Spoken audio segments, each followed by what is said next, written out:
La violation de données marocaines, un signal d'alarme. Le 8 avril 2025, le Maroc s'est réveillé face à un cauchemar numérique. Des pirates informatiques avaient frappé au cœur du système de sécurité sociale du pays. La Caisse nationale de sécurité sociale, responsable de la sécurité sociale de millions de Marocains, avait été violée. Il ne s'agissait pas d'un simple problème technique. Il s'agissait d'une cyberattaque majeure, d'une ampleur sans précédent au Maroc. Les pirates, se réclamant d'Algérie, se sont vantés d'avoir volé les données personnelles de 2 millions de Marocains. Imaginez, votre nom, votre adresse, votre numéro de téléphone, même vos informations salariales, entre les mains de criminels.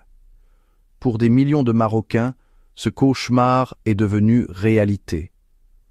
L'attaque a provoqué une onde de choc dans tout le pays, soulevant de sérieuses questions sur la sécurité des infrastructures numériques du Maroc.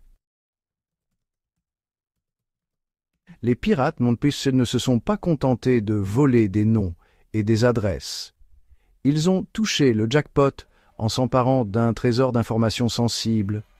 Nous parlons de données de passeport, de numéros d'identification nationale et même de coordonnées bancaires.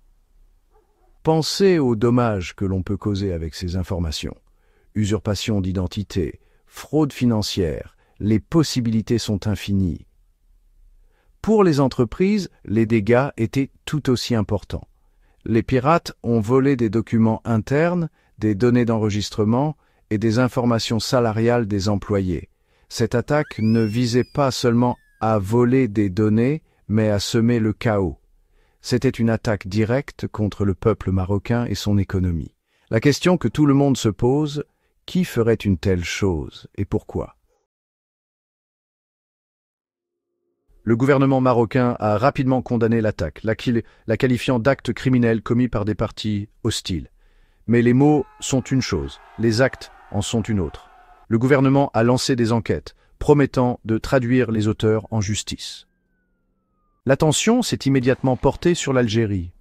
Un groupe se faisant appeler Jabarout Dizid a revendiqué l'attaque, invoquant une vengeance pour de précédentes cyberattaques qui auraient été lancées par des pirates informatiques marocains.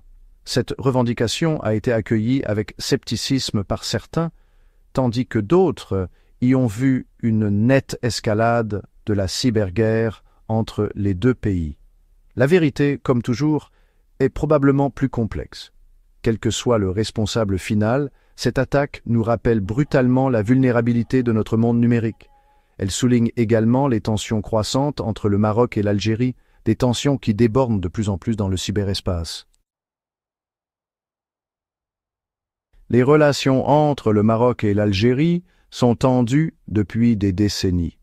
Le territoire contesté du Sahara reste un point de discorde majeur, alimentant la méfiance et l'animosité entre les deux nations nord-africaines. Ces dernières années, cette rivalité a pris une nouvelle dimension, la cyberguerre.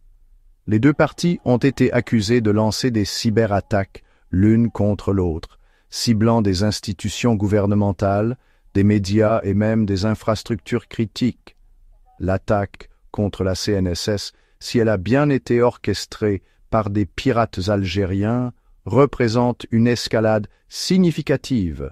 C'est un avertissement, un signal que, au XXIe siècle, les conflits ne se déroulent pas seulement sur terre, sur mer ou dans les airs, mais aussi dans l'espace numérique.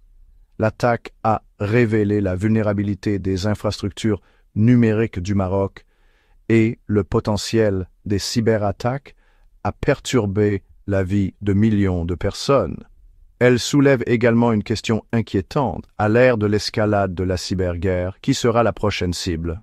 L'attaque informatique contre la CNSS marocaine est bien plus qu'une simple violation de données. C'est un séisme numérique aux implications considérables dans le conflit en cours au Sahara. Cette région contestée, riche en ressources et d'une importance stratégique, est un point de friction entre le Maroc et l'Algérie depuis des décennies.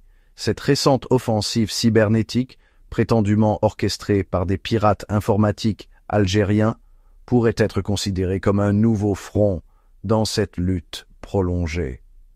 Gap 2. Alors que les escarmouches physiques et les manœuvres politiques ont été bien documentées, le domaine numérique s'impose désormais comme un champ de bataille crucial. Les cyberattaques peuvent paralyser des services essentiels, perturber les réseaux de communication et semer le chaos sans qu'un seul soldat ne franchisse une frontière. Pour les habitants du Sahara qui endurent depuis longtemps l'incertitude du conflit, la dimension cybernétique ajoute une nouvelle couche de complexité et d'insécurité. Gap 2. Les analystes craignent que la cyberattaque ne déstabilise davantage la région. Elle souligne la vulnérabilité des infrastructures nationales et fait monter les enchères dans le jeu d'échecs géopolitique entre le Maroc et l'Algérie. Alors que les deux nations renforcent leurs capacités cybernétiques, le risque d'escalade augmente, susceptible d'impliquer des acteurs régionaux et mondiaux. Gap 2. Les implications sont profondes. Dans un monde interconnecté, une cyberattaque en Afrique du Nord peut avoir des répercussions dans le monde entier, affectant les marchés internationaux, les relations diplomatiques et même la vie quotidienne des citoyens ordinaires. Le conflit du Sahara occidental, longtemps considéré comme un différend territorial, se déroule désormais dans l'arène numérique, avec des conséquences à la fois immédiates et à long terme. Gap 2.